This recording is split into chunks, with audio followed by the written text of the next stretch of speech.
اللہ تعالیٰ بندوں کی مایوسی پر مسکراتے ہیں. نبی صلی اللہ علیہ وسلم نے فرمایا ہمارا رب عز و جل اپنے بندوں کی مایوسی پر ہنستا ہے حالانکہ حالات کی تبدیلی قریب ہوتی ہے. تو ابو رزین نے عرض کیا اللہ کے رسول کیا رب عز و جل بھی ہنستا ہے؟ آپ نے فرمایا ہاں. تو انہوں نے عرض کیا جو رب ہنستا ہے اس کے ہاں ہم خیر و بھلائی کو مفقود نہیں پا سکتے، یعنی پھر اس کے پاس تو خیر و بھلائی ہی ہے. مایوسی کے بہت سے نقصانات بھی ہیں. مایوسی ہلاکت اور گمراہی کا سبب ہے. اور قاسمی کہتے ہیں دنیا سے محبت کرنا اور اس کو آخرت پر ترجیح دینا اور اللہ تعالیٰ کی نعمتوں کی ناشکری کرنا اور ان کے شکر سے اعراض برتنا اور جو تکلیف اس کی تقدیر میں لکھی جا چکی ہو اس سے چھٹکارا حاصل کرنے میں بے صبری اور مایوسی کا مظاہرہ کرنا، یہ سب گمراہی ہے. اور گمراہ لوگ گمراہی کی وادی میں جا پڑتے ہیں اور مایوسی ہی اس بات کا سبب بنتی ہے. پھر مایوسی میں تباہی ہے. ابن مسعود رضی اللہ عنہ کہتے ہیں تباہی دو چیزوں میں ہے، مایوسی اور خود پسندی میں. مایوسی کی وجہ سے نیک کام کرنے میں سستی آ جاتی ہے اور کمزوری پیدا ہو جاتی ہے. ابن حجر ہیثمی کہتے ہیں مایوس انسان نیک اعمال کے نفع سے مایوس ہوتا ہے. نیک اعمال کا فائدہ کوئی نہیں. لوگ کہتے کوئی فائدہ نہیں نماز پڑھنے کا، کوئی فائدہ نہیں یہ کرنے کا. تو یہ دراصل کیا ہے، اس کو نیک اعمال کا فائدہ نہیں پتا ہوتا یا اس سے مایوس ہو جاتا ہے اور اس کے نتیجے کے طور پر وہ لازمی طور پر نیک اعمال کو چھوڑ دیتا ہے. تو کتنی بڑی یعنی گمراہی کی بات ہے کہ انسان اپنے سے یہ سوچ کے کہ نیکی کا کوئی فائدہ نہیں. یہ آپ دیکھیں لوگوں نے کیسے کیسے محاورے بنا رکھے ہیں، یہ کوئی نیکی کا دور ہے، آج کسی کے ساتھ بھلائی کرنے کا وقت نہیں. حالانکہ انسان بھلائی جب اللہ کے لیے کرتا ہے تو کسی انسان پر تو کوئی احسان نہیں انسان کا. اور ان احسنتم احسنتم لانفسکم، اگر تم کسی پر احسان کرتے ہو تو دراصل وہ اپنے ساتھ کر رہے ہوتے ہو.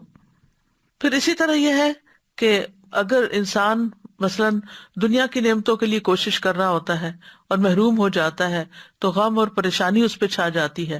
لہٰذا یہ غم اور پریشانی اس کو اتنا مغلوب کر لیتی ہے کہ اس کے پاس اللہ کا ذکر کرنے، اللہ کو یاد کرنے، اللہ کی طرف رجوع کرنے کا وقت ہی نہیں ہوتا.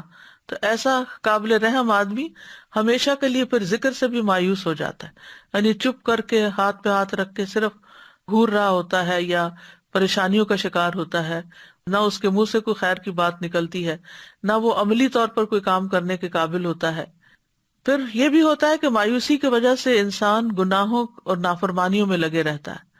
ابو قلابہ کہتے ہیں آدمی ایک گناہ کا ارتکاب کرتا ہے اور کہتا ہے میں مارا گیا تو میری تو کوئی توبہ نہیں. بس ایسا شخص اللہ کی رحمت سے مایوس ہو جاتا ہے اور گناہوں میں بری طرح منہمک ہو جاتا ہے. اس نے کہا جب مرنے کے بعد وہ کیا سوچتا ہے کہ مرنے کے بعد جب سزا ملے گی ہی تو پھر دنیا میں تو عیش کر لو، حالانکہ اللہ تعالیٰ نے اس بات سے منع کیا ہے. پھر ایسے شخص کی دل کی سکینت ختم ہو جاتی ہے اور انسان کو ہمیشہ کے لیے محرومی اور غم اور پریشانی کا احساس ہوتا رہتا ہے، کیونکہ اللہ کی رحمت سے مایوس ہونا جو ہے وہ ترک عمل کی طرف لے جاتا ہے، عمل چھڑواتا ہے، کیونکہ اس کے خیال میں کوئی فائدہ نہیں. اور یہ مصیبتوں میں سے ایک بہت بھاری مصیبت اور کبیرہ گناہوں میں سے ایک بہت بڑا گناہ ہے. دل کی سکینت، نیکیوں سے انسیت ختم ہو جاتی ہے، جس میں بے چینی اور بے قراری اور غم کی طرف انسان چلا جاتا ہے. دل کے بگاڑ کا سبب بن جاتی ہے مایوسی، یعنی کتنے بے شمار نقصان ہیں. ابن قیم رحمہ اللہ جب کبیرہ گناہوں کو شمار کر رہے تھے تو انہوں نے کہا اللہ کی رحمت سے مایوس ہو جانا اور اللہ کی رحمت سے مایوسی کے نتائج زنا، شراب نوشی اور دیگر ظاہری کبیرہ گناہوں کے نتائج سے بھی زیادہ بڑے ہیں. اور دل اور جسم کی اصلاح کی صورت اسی صورت میں ہو سکتی ہے جب ان سے بچا جائے، نہیں بڑے گناہوں سے توبہ کی جائے، ورنہ دل بگڑ جائے گا، اور جب دل بگڑتا ہے تو سارا جسم بگڑ جاتا ہے. مایوسی اللہ کی رحمت اور بخشش سے محرومی کا سبب ہے.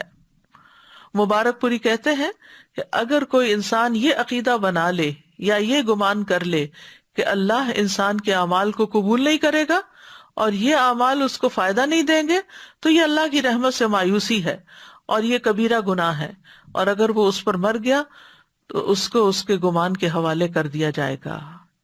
یعنی مرنے کے بعد بھی قبر میں بھی اس کے دل کی یہ حالت نہیں بدلے گی، وہ وحشت اور مایوسی کے ساتھ ہی برزخ کا وقت گزارے گا اور آخرت میں بھی پھر اس کے لیے کوئی مقام نہیں، کیونکہ مایوس ہونے والے کے لیے عذاب ہے۔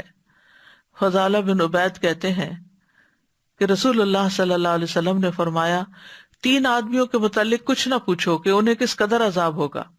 ایک تو وہ آدمی جو اللہ عز و جل سے اس کی چادر لینے میں جھگڑا کرے کہ اللہ کے اوپر کی چادر کبریائی اور نیچے کی چادر عزت ہے، یعنی اپنے آپ کو بڑی چیز سمجھے، غرور اور تکبر کا شکار ہو جائے۔